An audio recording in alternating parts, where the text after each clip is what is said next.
Hello, good evening, नमस्कार। स्वागत है आपका हमारे यूट्यूब चैनल पर।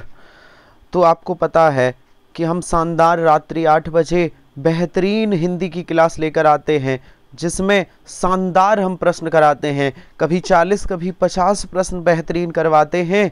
बहुत शानदार शानदार रात्रि 8 बजे सबके लिए ये क्लास है। TET C TET super TET सबके लिए क्लास है। सभी लोग जुड़ जाइए, बहुत बेहतरीन। चलिए तो स्टार्ट करते हैं आज का मॉडल पेपर। और आज का पहला प्रश्न क्या कहता है?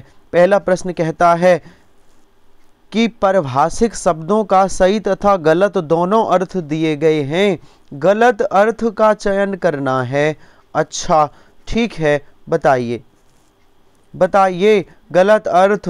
मैं थोड़ा इसको कम कर दूं, ठीक है। चलिए बताइए, आप बताइए। ऑडियंस ऑडियंस का सही अर्थ तो पता होना चाहिए। गलत पूछा गया है। ऑडियंस का गलत अर्थ कौन सा है? कौन सा अर्थ नहीं है? ऑडियंस का कौन सा अर्थ नहीं है? सर ऑडियंस मीन्स श्रोता होता है, ऑडियंस मीन्स सुनवाई होती है, ऑडियंस मीन्स दर्शक होते हैं, ऑडियंस मीन्स पढ़ना नहीं होता। ऑप्शन डी सही होगा। क्या होगा? ऑप्शन कौन सा सही होगा? ऑप्शन डी सही होगा। और चलिए अगले प्रश्न पर चलते हैं, जवाब दीजिए। बताइए, दोनों शब्द ऐसे थे जिनके गलत अर्थ बताने हैं। केयर का कौन सा अर्थ नहीं है? बताइए, केयर का कौन सा अर्थ नहीं है? बताइए। बहुत बढ़िया, बहुत शानदार। केयर मीन्स सावधानी होती है, केयर मीन्स देखभाल होता है, केयर मीन्स परवाह, लेकिन केयर मीन्स देखना नहीं होता। केयर मीन्स देखना नहीं होता। बहुत बढ़िया, बहुत शानदार। चलिए आज के लिए आपके लिए आज नए प्रश्न हो सकते हैं, कुछ नए प्रश्न हो सकते हैं। चलिए, गंगा जल में कौन सा समास है? बताइए। बहुत बढ़िया। गंगा जल में कौन सा समास है? गंगा जल में कौन सा समास है? सर गंगा का जल, इसका समास विग्रह होगा गंगा का जल। और गंगा का जल ये विभक्ति का प्रयोग हुआ है, तत्पुरुष समास है। गंगा जल में कौन सा समास है? तत्पुरुष समास है। बहुत अच्छे, बहुत बढ़िया। चलिए बताइए बताइए अपभ्रंश की उत्तरकालीन अवस्था का नाम क्या है? बहुत शानदार प्रश्न है, बताइए। अपभ्रंश की उत्तरकालीन का मतलब है अपभ्रंश के बाद कौन सी अवस्था आई थी? सर अपभ्रंश के बाद तो देखो, अपभ्रंश के बाद क्या आया था?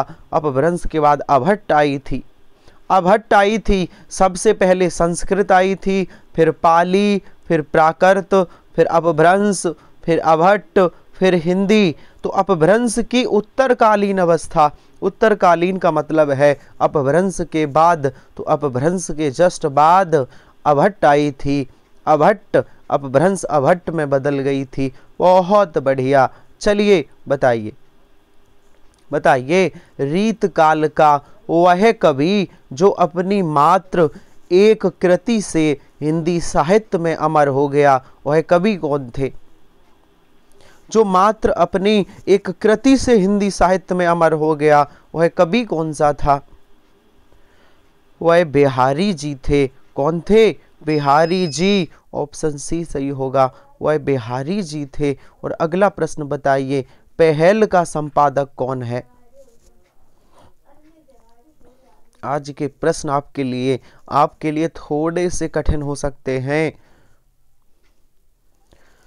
पहल का संपादक कौन है? सर पहल का बहुत अच्छे लेवल के प्रश्न है। ज्ञान रंजन ऐसे प्रश्नों का अभ्यास करो जो आपको नहीं आते। ज्ञान रंजन पहल का संपादक कौन है? ज्ञान रंजन है। चलिए 48 और 49 दिए गए शब्दों की शुद्ध वर्तनी बतानी है। बताइए 48वां प्रश्न बताइए, कौन से विकल्प की शुद्ध वर्तनी है, बताइए।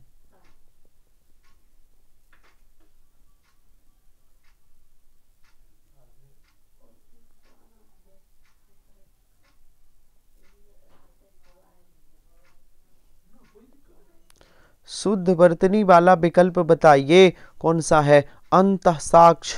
अंतःसाक्ष ये शुद्ध वर्तनी वाला विकल्प है, ऑप्शन सी अंतःसाक्ष। और अगला प्रश्न बताइए, कौन सा विकल्प शुद्ध है।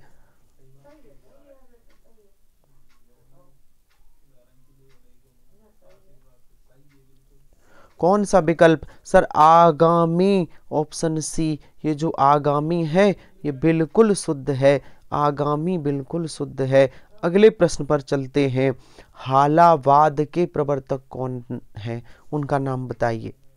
आपके लिए नए प्रश्न हो सकते हैं, कुछ प्रश्न नए हो सकते हैं, ऐसी रचनाएं आपके लिए ये नई हो सकती हैं, ऐसी रचनाएं आपने बहुत कम सुनी होंगी। हालावाद के प्रवर्तक कौन है, हरिवंश राय बच्चन है। कौन है, हरिवंश राय बच्चन है।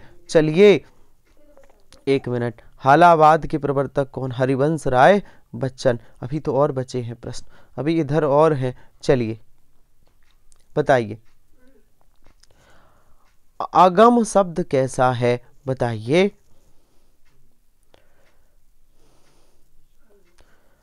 बहुत बढ़िया, बहुत शानदार। अगम शब्द कैसा है सर, अगम कैसा है, यह एक देशज शब्द है। अगम एक देशज शब्द है। कैसा शब्द है, देशज शब्द है। चलिए बढ़ जाइए, बताइए। एक और शानदार प्रश्न है, आहा कितना सुंदर दृश्य है, वाक्य किस प्रकार का है, बताइए।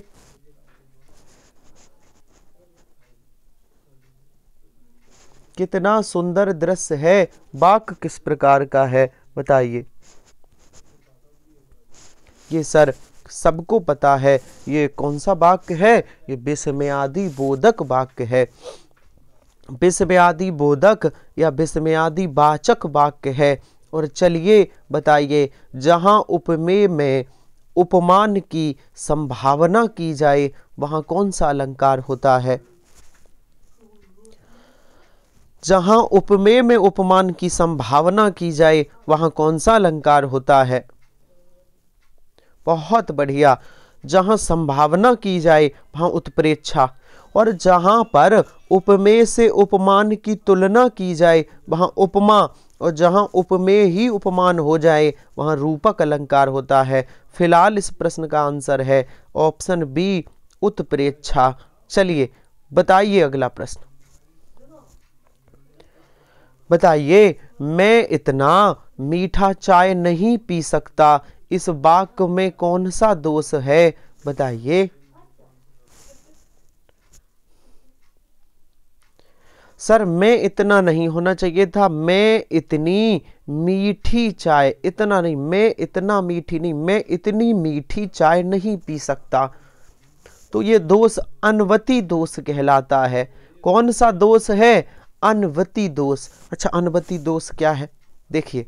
अनवती दोष उसे कहते हैं जब जब शब्दों में लिंग के आधार पर गलती हो, पुरुष के आधार पर गलती हो, वचन के आधार पर गलती हो, कारक वचन के आधार पर, लिंग के आधार पर। जैसे जैसे इतना को इतनी लिखना था, ठीक है, मीठा जो लिखा है मीठी लिखना था, तो ये लिंग के आधार पर गलती है, लिंग की गलती, इसलिए इसे अनवती दोष कहेंगे। लिंग या वचन के आधार पर यदि किसी वाक्य में कोई गलती है तो उसे अनवती दोष कहते हैं। अनवती, जैसे मैं कहूं सीता जा रहा था, तो बताओ कौन सी गलती है, सर लिंग की गलती है। होना चाहिए था सीता जा रही थी, तो ये लिंग गलती है, और जब लिंग संबंधी गलती हो तो उसे अनवती दोष कहते हैं, अनवती दोष कहते हैं। उम्मीद करते हैं बात समझ आई होगी। चलिए अगले प्रश्न पर चलते हैं, पुस्तक का बहुवचन क्या है, बताइए।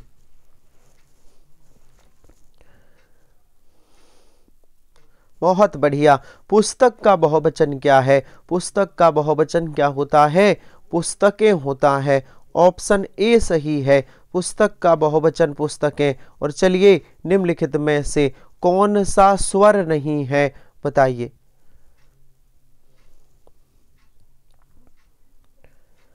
कौन सा स्वर नहीं है? सर आ भी स्वर है, ऊ भी स्वर है, ए भी, पर यहाँ एक स्वर नहीं है। ये तो नासिक व्यंजन है, ये नासिक व्यंजन है। बहुत बढ़िया। चलिए अगले प्रश्न पर चलते हैं, बताइए। शक्तिशाली, दयालु, शांत, धीर और योद्धा नायक के लिए एक शब्द क्या आएगा? ऐसा योद्धा नायक जो शक्तिशाली हो, दयालु हो, शांत धीर हो, उसके लिए एक शब्द क्या आएगा? उसके लिए एक शब्द क्या आएगा? धीरोदात्त आएगा। क्या आएगा? धीरोदात्त आएगा। बहुत बढ़िया, ऑप्शन सी सही होगा, धीरोदात्त आएगा। और चलिए अगले प्रश्न पर बताइए। काशी नागरी प्रचारी सभा के संस्थापकों में कौन नहीं है? काशी नागरी प्रचारी सभा के संस्थापक में किसका नाम नहीं है? सर बाबू श्याम सुंदर दास थे, डॉक्टर शिव कुमार सिंह भी थे, अच्छा राम नारायण मिश्र भी थे, लेकिन आचार्य रामचंद्र शुक्ल का नाम नहीं है। इन्होंने नागरी प्रचारी की स्थापना नहीं की, रामचंद्र शुक्ल ने नहीं की। चलिए बताइए, बताइए जब मित्र ने उसका सारा धन हजम कर लिया तो उसकी आंखें खुली, इस मुहावरे का अर्थ क्या है? जब मित्र ने उसका सारा धन हजम कर लिया तब उसकी आंखें खुली। आंखें खुली मुहावरे का अर्थ क्या है? बहुत बढ़िया, आंखें खुलने का मतलब है सच्चाई समझ में आना। आंखें खुलने का मतलब है सच्चाई समझ में आना। और ये भरने वाला वाक्य है, बताइए।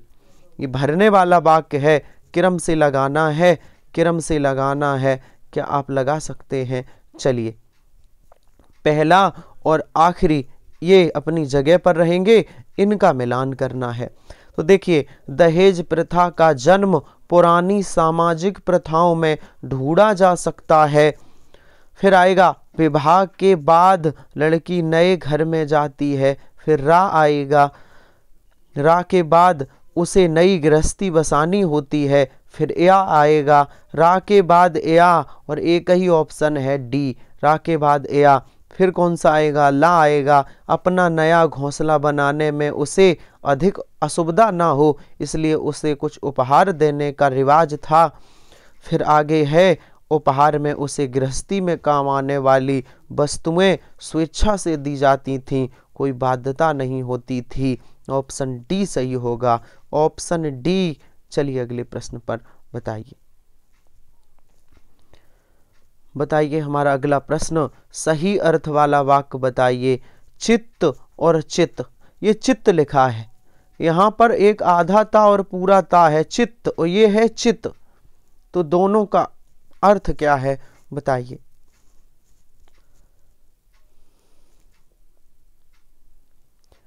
चित्त और चित्त का अर्थ क्या है?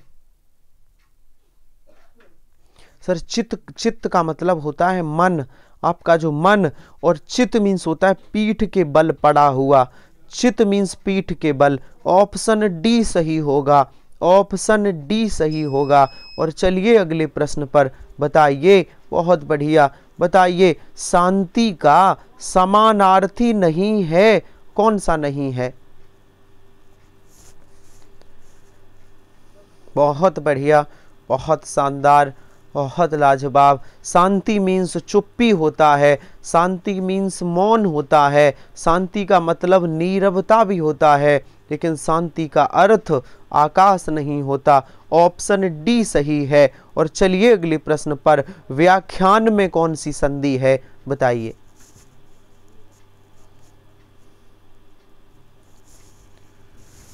व्याख्यान में कौन सी संधि है बताइए।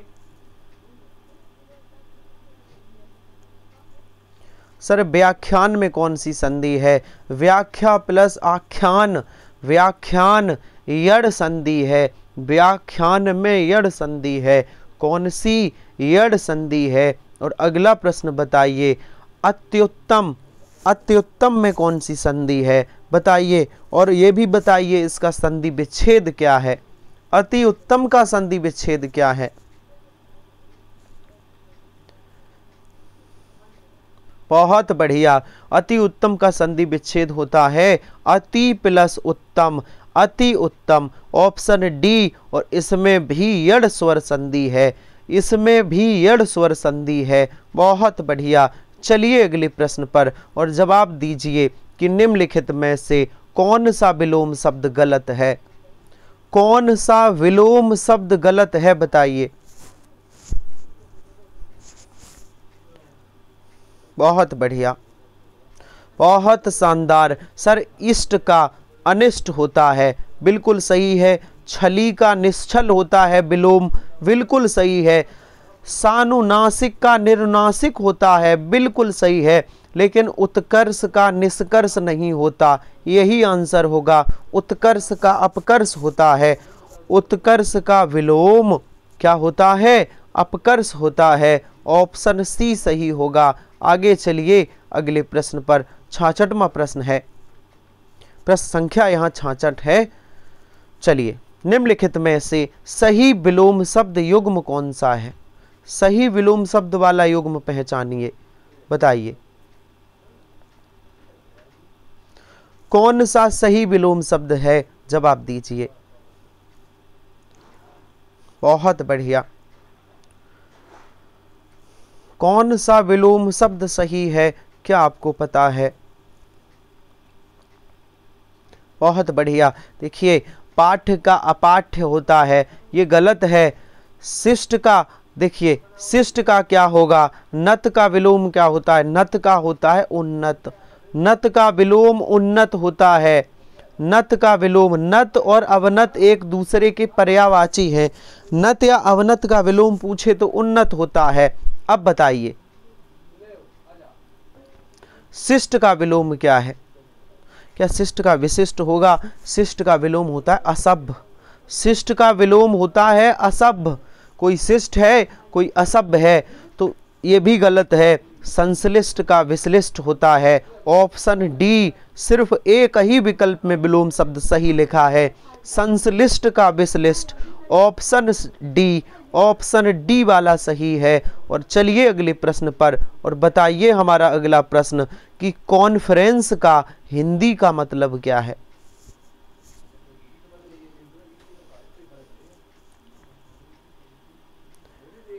बहुत शानदार, बहुत लाजवाब। कॉन्फ्रेंस का मतलब क्या है? सर कॉन्फ्रेंस का मतलब होता है सम्मेलन, कॉन्फ्रेंस का मतलब है सम्मेलन होता है। और चलिए अगला प्रश्न बताइए। आज प्रश्नों का लेवल बहुत शानदार है, आज बहुत शानदार है।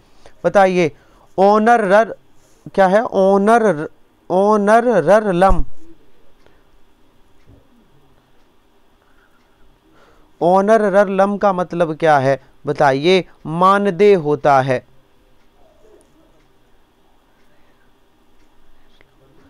क्या क्या होता है? मानदेय होता है। चलिए सतसही में कौन सा समास है? सतसही में कौन सा? सतसही, सात आ रहा है, कौन सा समास है? दिगु समास है। सतसही में कौन सा समास है? दिगु समास है। और अगले प्रश्न पर चलते हैं, बताइए साहित्यक अपभ्रंश को, साहित्यक अपभ्रंश को पुरानी हिंदी किसने कहा था? बताइए।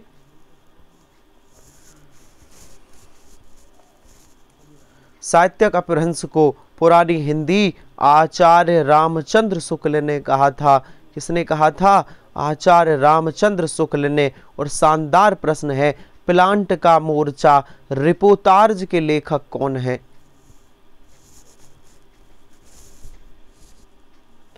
प्लांट का मोर्चा रिपोर्टाज के लेखक कौन है? शमशेर बहादुर सिंह है। कौन है? शमशेर बहादुर सिंह है। और अगला प्रश्न बताइए कि कसाई बाड़ा कहानी के लेखक कौन है?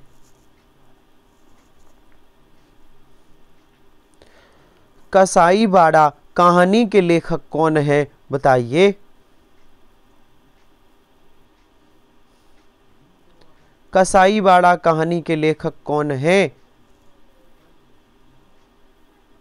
शिव।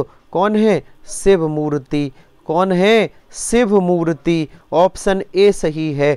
और अगला प्रश्न बताइए, शुद्ध वर्तनी वाले शब्द का चयन कीजिए।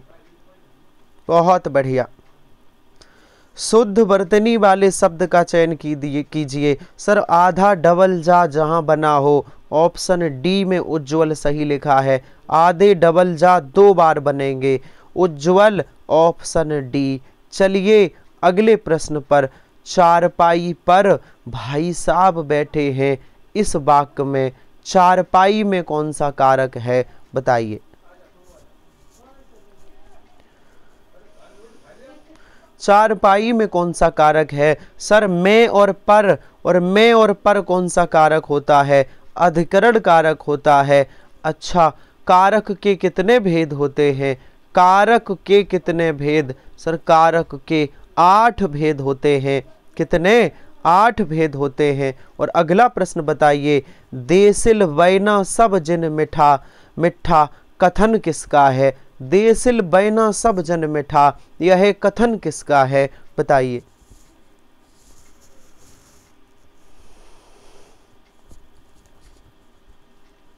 देसिल बैना सब जन मिठा, यह विद्यापति जी का कथन है। किसका कथन है? विद्यापति जी का कथन है। और भाषा की सबसे छोटी इकाई कौन सी है? भाषा की सबसे छोटी इकाई कौन सी है? वर्ड। भाषा की सबसे छोटी इकाई वर्ड है। भाषा की सबसे छोटी इकाई वर्ड है। और अगला प्रश्न बताइए, वाक्यांश के लिए एक शब्द है जो पहले कभी ना हुआ हो, उसके लिए एक शब्द क्या आएगा?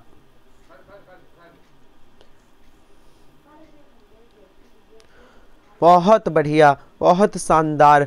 जो पहले कभी ना हुआ हो उसे क्या कहते हैं? उसे अभूतपूर्व कहते हैं। उसे क्या कहते हैं? अभूतपूर्व कहते हैं। और चलिए अगले प्रश्न पर बताइए, कौन सी भाषा द्रविड़ परिवार की भाषा है? द्रविड़ परिवार की भाषा कौन सी है? सर कन्नड़। कन्नड़ द्रविड़ परिवार की भाषा है। कन्नड़ द्रविड़ परिवार की भाषा है। और चलिए अगले प्रश्न पर, बस 2-3 प्रश्न और हैं, 2-3 प्रश्न और हैं। चलिए बताइए। आज बहुत अच्छे प्रश्न, आज थोड़े से कठिन प्रश्न भी थे। एक दिन का पाहुना दूजे दिन अनखा बना, इस कहावत का अर्थ क्या है? एक दिन का पाहुना दूजे दिन अनखा बना, इस कहावत का अर्थ क्या है बताइए। बहुत बढ़िया, बहुत शानदार। इस कहावत का अर्थ क्या है? इस कहावत का अर्थ है अतिथि को कम समय में ही चले जाना चाहिए। यदि आपके घर कोई मेहमान आया है तो ज़्यादा दिन ना रहे, इस कहावत का अर्थ है कम समय में ही चला जाना चाहिए। बहुत बढ़िया। और आज का आखिरी प्रश्न, 40 प्रश्न हम करवाए हैं आज फिर। और आज का आखिरी प्रश्न, क्रम से लगाने हैं इनको क्रम से लगाना है। चलिए मैं बता देता हूँ, पहला और आखिरी ये तो निश्चित है। चलिए, और इनको क्रम में लगाना है। तो देखिए, जिस प्रकार फिर क्या आएगा? अग्नि का धर्म ओआ आएगा। जिस प्रकार अग्नि का धर्म दहकना है उसी प्रकार फिर या आएगा। ओआ के बाद या आएगा। जिस प्रकार अग्नि का धर्म दहकना है उसी प्रकार मनुष्य का धर्म फिर ला आएगा। मनुष्य का धर्म उसके स्वभाव का पर्यार होना है, फिर रा आएगा, ला आएगा, फिर रा आएगा। तो वा या रा ला कहाँ है? वा या ला रा, ऑप्शन ए। ऑप्शन ए, इनको भरना सीख लीजिए। तो हमारे 40 प्रश्न शानदार कंप्लीट हुए, बहुत बढ़िया। इसी तरह सभी लोग क्लास को शेयर करिए और सभी लोग जुड़े रहिए। सभी लोग शानदार तरीके से रात्रि 8 बजे मैं बहुत बेहतरीन प्रश्न लेकर आता हूँ। चलिए मिलते हैं कल फिर से नए प्रश्नों के साथ इसी समय, तब तक के लिए धन्यवाद।